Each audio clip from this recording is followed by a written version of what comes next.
Hey, this is Luke Simons. Tony Acevedo. Yeah, here with Salt Strong again, and this is video 2 of a 3-part series, and this one's about tactics on inshore fishing. And if you missed the first one, it was really about finding fish. So this is finding fish in inshore waterways. Highly recommend. I would say just stop this now and go to that, because that's the most important aspect on catching fish. That's where most people go wrong, is actually finding the fish. Yeah, you can use all the tactics you want, but if you can't find a fish, you can't use any tactics. Yeah, and so in the next video is going to cover equipment. So we're kind of going in order of importance. So if you have already watched that video, then definitely stick around here, because we're going to cover, again, the on the water tactics you need to have just to maximize your success. And we're going to go over some really good questions. We had way more than I was expecting, and so let's just go ahead and get to it, and we'll just answer one at a time. So first question here is from Adam Bailey. Ask, what are some ways to avoid or get around these soft plastics destroyers like pinfish and pufferfish? Very good question. Yeah, that's actually, those pinfish and puffers, the best way I found to get away from them is, if you're using soft plastics, maybe try to switch to a hard plastic. You know, use a Muradine or a jerk bait style lure. And the soft plastics that have scent on them are definitely going to attract the puffers and the pinfish a lot more. And also just speeding up your retrieve just a little bit, as long as it doesn't affect actually catching, you know, redfish and trout and snook. And also, one thing you don't want to do, you'll start to get used to how it feels when the pinfish and the pufferfish are picking at it. Try not to jerk the rod at them, because that's just going to tear up your lure a lot more. Yeah, and to that point, a lot of times I like to fish gulps, and gulps have a very, very strong scent that I don't know what they put in it, but it works pretty darn good. Is that a lot of times I'll let the pinfish be messing with it. I'll let them mess with it. In many cases, you'll let them mess with it, and then you'll feel a thump. And what happens is that a trout or redfish will just see that commotion, go over there to check it out, and that gulp, it looks like it's a injured prey that those pinfish are messing with, and that trout will go up there and steal it. So I've caught some really big trout and good redfish, just letting those pinfish mess with it. And I love soft plastics. I cannot tell you how much money puffers and pinfish have cost me over the years. But what I've also found, though, is that even though they do bite the tails, like if I'm using a 5-inch jerk bait, even when they do bite off the tails, I still fish with them. As long as the lure looks good in the water, as long as it's not helicoptering and it darts in a kind of a natural motion, still use it. I've caught some of my best fish actually on what was a 5-inch jerk bait that has been whittled down to like 3.5, 4 inches. So yeah. As soon as the tail's gone, don't feel that it's a lost cause. Just keep using it. And on the other part, as far as when it just gets too bad, sometimes they're just ruthless, and you'll just go through too many lures. I actually have a little bin that I keep in my tackle box that it just has hard baits that pinfish can't mess with. So like Muradines, have a gold spoon, gold weeded spoon that's almost my #1 go-to choice. So if you're fishing soft plastics, be sure to at least have 1 or 2 lures that are hard plastic that they can't mess with, because at some point you're going to have to switch, because sometimes it's just unbearable. Yeah. Or you have to leave it to go different spot. Yeah, move on. Yeah. So, all right, good question, Adam. Again, a lot of frustration there with me. Those puffers have cost me lots of money. Oh, yeah. All right, next question. All right, next question is from Alan B. Spoler. He said, question for Tony. You really seem to be dialed in catching consistently bull reds. Is there something specifically you are doing to achieve this? Well, if you've been seeing all the pictures I've been posting, I've actually been fishing around a lot of other boats, and they've actually been pulling in catfish and all these other fish, and they're kind of just watching me pulling these reds. And what I've found is that when I'm fishing with cut bait or live bait, it definitely helps if you have the proper rig set up. What I use is a knocker rig. It's basically, you have a swivel, then you have the leader, then you have your hook. And between the hook and the swivel, that's where you want your weight sliding up and down. It gives you a better cast to get your bait where you want it to be. Because if you have the weight above the swivel, when you go to cast, the swivel is just going to do its own thing, land in the water, and then your bait's going to land somewhere else. And you don't have an accurate cast with that. And also use the right amount of weight if you're in deep water. Use something that can get it down to the bottom effectively, especially if you have a strong current or if it's very windy. That way you can also cast accurately in the wind. Yeah, how about this? The size of the bait too is an important factor, especially on the catfish versus the junkfish versus a bull red in particular. Yes, bigger bait, bigger fish. If you use a smaller bait, the smaller fish are going to get to it first and pretty much get themselves hooked. If you use a bigger bait, the other fish might pick at it, whether it be artificial or dead bait or cut bait, live bait. The bigger fish have a better chance at getting that than the smaller fish. Yeah, very, very important. And same with trout too. For anglers going after big trout, when doing trout tournaments, we did some with live bait, and we would be using big mullet and just let them go live on the flat. And I'm talking like the 8 to 10 inch mullet for trout. And I thought that'd be too big, but what happens is that like the smaller ones, like 18 to 20 inchers, will be popping at it, and they won't be able to get it down. And then the bigger trout will hear the commotion, and they'll be the ones to go up there and actually suck it down. And so that'll really just help you weed out the smaller fish that you don't want to catch. Yeah. So when going for trophies, big bait. Big bait is good. And just to touch on what he was talking about with the trout, I actually caught a trout, and when I caught it, it looked like a football. And I actually took it home to eat it, and when I cut it open, the trout was only 17, 18 inches, but it had an 8 to 9 inch mullet in its stomach. Yeah, it was kind of ridiculous. Yeah, if they can fit in their mouth, they're going to try to eat it. Yep. So yeah, don't be afraid to use big bait. So, all right, so next question is from our friend Bill Flynn. Thank you so much for asking the question, Bill. And this is going to Tony and Luke. Tell about your morning routine and favorite artificial for redfish. Well, morning routine, depending on how specific you want me to get. In the morning, basically, I have all my stuff ready to go the night before, so in the morning I just have to get up, get in the truck, and go. When I get on the water, I want to make sure I have everything rigged, ready to go, because as soon as you get on the water, you could, either if you're in a kayak or in a boat, as soon as you start the motor and start going, you might start seeing fish, and you want to be ready to cast a rod out there. So definitely have your equipment ready. I get my stuff ready after I get the rods and reels ready. I want to make sure everything that I want to use for the day is accessible. I want to have my pliers, scissors, fish grips, landing net. I want to make sure they're in a spot where they can be easily accessible. So that way, once I get a fish hooked up, or if I need to change my lure, I'm not having to fumble through all my tackle and boxes to get my stuff ready. Yeah, very important. Yeah, staying organized is huge, especially in kayak fishing, where it's just more difficult to retie. Your stuff isn't quite as accessible as in a boat. But yeah, I agree with everything you said. I would also add in that I'm very particular on weather, on wind in particular. So every morning before I go, I'll get on either like a weather.com or some sort of weather forecasting tool. I just use weather.com or just the weather channel. It's never perfect, but nothing is, and it's just consistent. So I use that to evaluate the hourly forecast. I check the hourly forecast every time, so that way I know what the probability is of thunderstorms coming in. It's just really for safety, but also for wind speed and wind direction. Because in most cases, I like to position myself to be casting with the wind, and depending on how strong the wind is, that might alter where I fish. So I pay a lot of attention to the weather. So every morning before I go, I'm checking the weather and the hourly forecast. And then back to the management and just organization. It's huge. Being organized is a big deal. So a little bit of time spent before you get on the water is a big deal. Yep, just have all your stuff ready to go that the night before. That way in the morning you can go. All you have to worry about is casting your rod out. All right. Yeah, good question, Bill. Thanks, man. And so next one, go ahead. All right, next question is from Bob Valdez. Do fish feed at night during a full moon, making it tough to catch fish during the day? Yeah, well, that's a tough one. Yeah, that's a tough one. Personally, I've had great success on mornings after a full moon, and I've also been skunked. It really depends on what the fish want to do. If a fish is hungry, it's going to eat. Yeah, and I've had some of my worst days. A lot of times the full moon will bring very high currents, strong currents, and in most cases the strong current makes for a good bite. But I've had some times where the full moon should be, it's great tides, and just the fish weren't feeding during the day. And in most cases, especially if there's a full moon and there's no cloud cover at night, chances are that they're going to be feeding pretty heavily. So the early morning bite might not be quite as good as it would otherwise.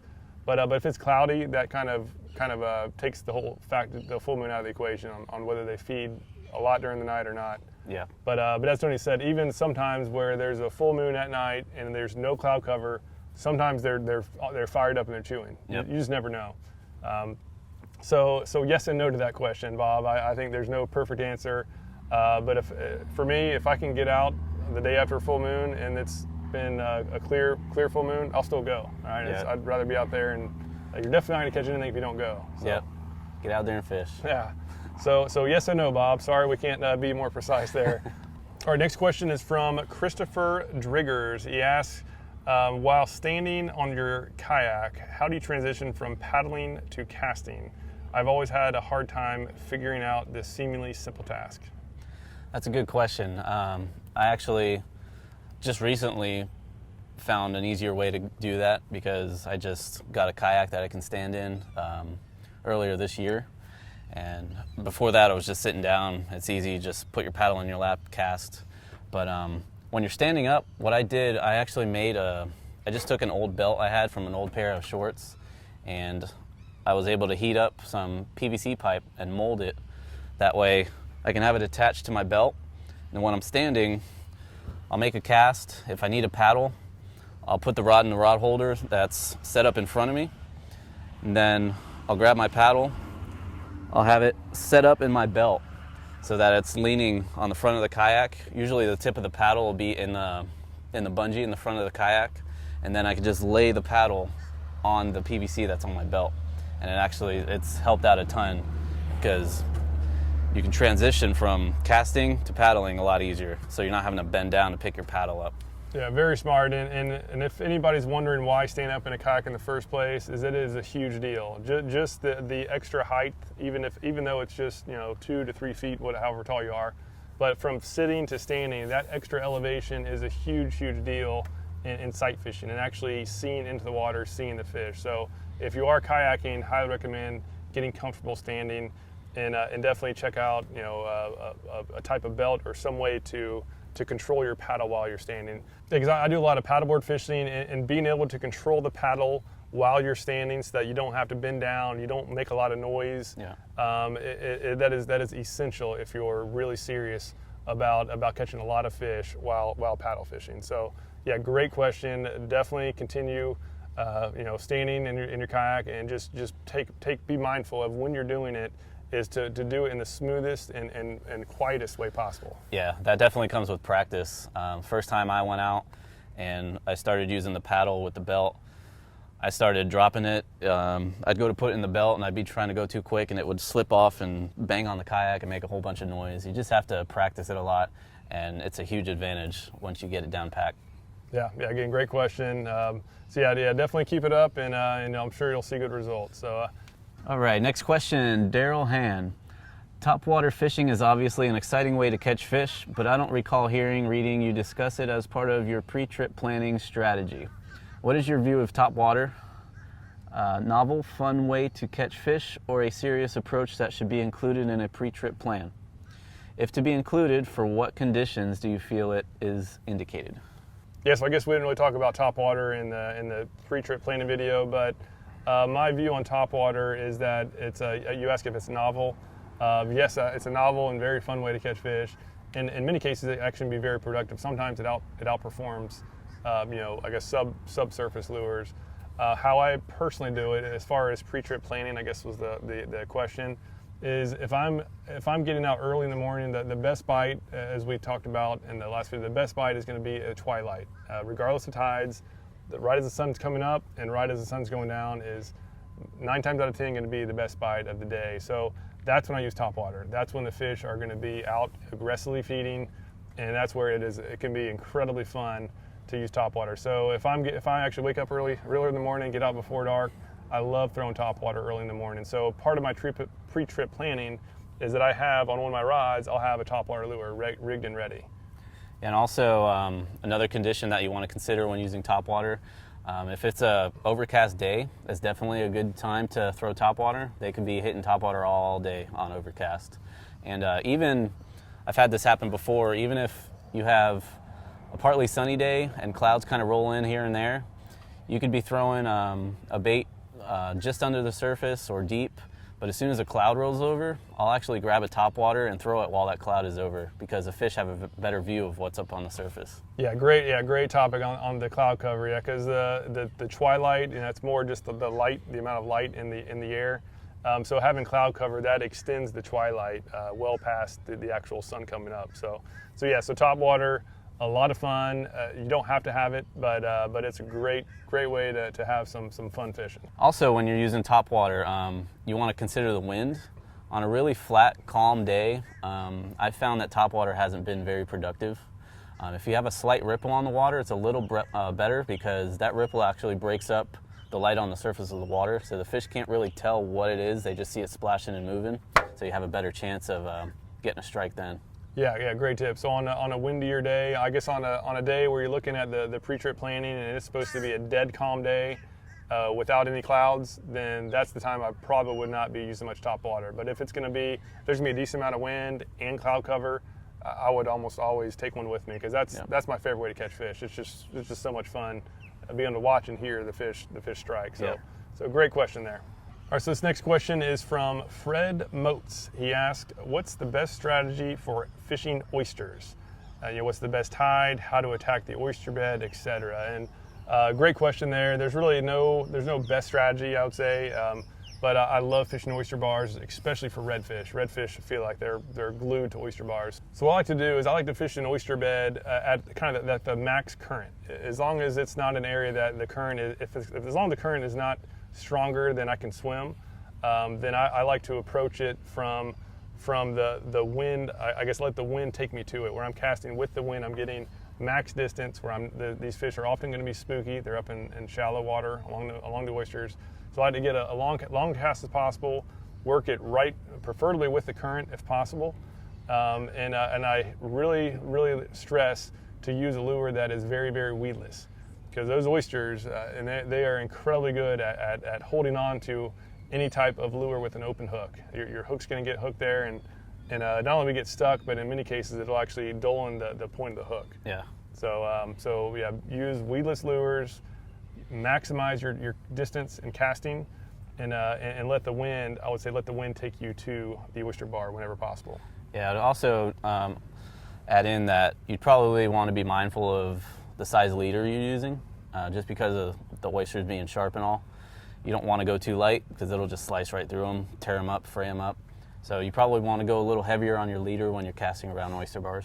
Yeah, and when battling the fish, great point there. When battling the fish, hold your rod up as high as you can. You want that line to be as far elevated as possible, and especially for redfish, they usually dig down when they're fighting. So if they dig down around, I guess an oyster that's elevated, that'll quickly and easily snap your line. So yeah, cast with the wind, weedless lures, and hold that rod high. I'd say are the three core factors. Great question, Fred. Our next question comes from Gary Lowe. It says, while kayak fishing in the bay, I often see porpoises feeding, and that's when the fish stop biting. Other than wait for them to leave, what can I do? Paddle quickly to an area they haven't been to, or maybe in the direction they came from? That's actually an interesting question. The best response to that is to get out of the area, okay? Dolphins are feeding on fish, and if you're targeting smaller fish such as trout, slot-size redfish, slot-size snook, that's definitely an easy meal for dolphins and porpoises. And a favorite meal too. Yeah, so favorite meal. They're terrified of those things. Then, but if you're targeting fish that are, you're targeting bull reds over 40 inches, dolphins don't really mess with them, and those fish will actually pick up scraps that dolphins are eating. So if the dolphins are chasing schools of bait, those fish will sit on the bottom while these dolphins are feeding on the bait fish, and they'll just pick up the scraps, especially if you're in deep water. Shallow water, if you're on a real shallow flat and you can see the dolphin kind of struggling to get through the water, and he's definitely tearing up the area. It can also be a good idea to stick around and wait for him to leave, because that dolphin pushing around in that shallow water will actually stir up the bottom, stir up bait, stir up crabs, and it can actually start a little feeding frenzy there afterwards. Yeah, but yeah, and typically when I see dolphin, I'm usually not happy. It's, in most cases, it'll slow down the bite. And whether it's for 5 minutes, 20 minutes, 30 minutes, it's all dependent on a variety of how much bait's in the area, how long it was actually there, was it thrashing. But in most cases, yeah, when you see a dolphin, if you're going after, I would say the average size redfish, average size snook, and really any size trout, a dolphin will definitely hinder the bite. And you really have the option to wait, and sometimes it'll be maybe up to 30 minutes. but they'll start feeding again. It's just a matter of waiting. I personally like to pick up and go, and because I personally like to find new areas and explore. So if I see dolphin, I'm usually gone into the next area. All right, but yeah, great question. All right, so the next one is from George Layton. He asks, when seeing tightly packed mullet schools swimming back and forth along the shoreline, what bait or lures would you recommend? We have had luck with cut bait, but 99% of the time we throw artificials. So I guess I'll take that one. I love fishing mullet schools, and it's just there's almost always going to be predator fish around. And what I like to do, if it's smaller mullet, like I could say like finger mullet, like 3 to 6 inches, then I like to throw a lure that represents that mullet, because that's probably what they're going to be feeding on. So if you're fishing the big mullet schools where you have the 10 inches or more, with the really big mullet schools, is that most often those fish aren't feeding on that mullet in particular, but they're feeding on the little small bait fish and shrimp that those mullets scare up. So in that instance, I like to use little soft plastic jerk baits. I actually have one on the rod here, but like a 4-inch to 5-inch jerk bait, soft plastic jerk bait on a very light weedless hook. I absolutely love throwing in the mullet schools. So again, big mullet schools imitate the prey that they're spooking up as they're rooting around in the ground. And for the smaller mullet is imitate that mullet. Yeah, I would agree with the jerk shad, using that in the mullet schools. Also, a really small paddle tail type of lure can help if the water's dirty. Yep. Yeah. So as far as the actual lure that I like, at least one of them, there's obviously a ton. I really like this is a DOA, 4-inch DOA. I use lures like this, and with this little weighted hook. Be sure that doesn't look like this. If you see that big curve, that's not going to swim well. So the lure has to be a nice symmetrical, straight lure. Otherwise, it's going to helicopter in the water and not look good. So most important is this type of hook, the weighted hook. Very, very important. And then this size jerkbait I love. I like the split tail in clear water. And as Tony mentioned, if the water is a little murked up, those paddle tails are a little bit more effective because they give out a little bit more vibration. So anyhow, there's a ton of good lures to use. It's more about just matching the right size and having the right presentation style. All right, great question there, George. Hopefully that helps. Next question, go get it. All right, next question comes from Grant. He says, when using a Miradine suspending lure, my buddies are catching fish right next to me, but not me. I think my retrieve isn't working. What's the best or several retrieval methods? That's a great question there. What would you say? Yeah, Miradine was one of the first lures I learned how to use when fishing inshore. And the best way that I found for it to work is using a loop knot on your when you're tying the lure to your leader. That creates a loop so that when the lure is hooked onto there, it actually lets it move a little more freely. Because Miradines don't come with the metal ring, right? No, I have one right here to show you. Yeah, perfect. Yeah, some lures come with a ring at the end where it's a free swinging ring. That way you don't have to use loop knot. But if a lure like this, you definitely loop knot. Yeah, tie a loop knot on there. And when you're retrieving this lure, you want to make 2 to 3 quick twitches and then just let it pause. Because when you let it pause, what it does is it'll slowly start sinking. And that's usually when you get your strike, is on that pause. Yeah, and as Tony mentioned, having the loop knot increases the action of the lure. Very, very important. And he mentioned doing the twitches, whether it's 2 or 3, however many it is having the, you can catch fish with a straight retrieve, but that's not going to be nearly as effective as an actual retrieve where it's imitating an injured fish. Because if it looks like an injured fish, that can often trigger just the predator reflex in whether it's redfish, trout, snook, tarpon, any of them. They will often react to that to the injured injured fish motion in the water. So very, very important. Yeah, so definitely experiment with your retrieve, switch it up. Don't go with the same retrieve all the time. Sometimes the fish aren't as active. They need that lure to stay in the strike zone a little longer so they can kind of figure it out and hit it. And yeah, just switch up that retrieve. This is an awesome little lure to use. Yeah, and next question is from Jacinda Rose. Great to hear from you, Jacinda. And a very similar question, actually. It's almost the same, but hard plastics, which kinds and for which fish? But what's your favorite? Obviously, the Miradine. What others do you like? Yeah, the Miradine is my favorite. Also, well, some of mine too. The next topwater the next hard plastic lure that I love using is a topwater. This is a Rapala skitterwalk. My favorite to use is actually made by Headin. It's a Super Spook Junior. Similar, it's a little more different shape, but gives off a lot of noise. Yeah, and one of my favorites is this little mirror lure here. It's similar to the Mirrodine, it's a little bit longer. I feel like I catch some of my biggest trout with this when I'm not using soft plastics, at least. But I've caught a lot of good fish, had a lot of good success, and again, use it the same exact way. Yep. Because what these lures do, they give off a flash. So especially if you're in clear water trying to draw fish from a longer distance, that flash is going to definitely draw them in. Also in dirty water, that flash is what draws the fish in. And some hard plastics, they have rattles in them, some don't. And that rattle will actually help draw them in too. Yep, so yeah, a good point on the rattles. In dark water, having that extra sound and vibration can really help just allow a fish to dial in where the food is. So yeah, great question, Jacinda. This one's from Jason Duncan.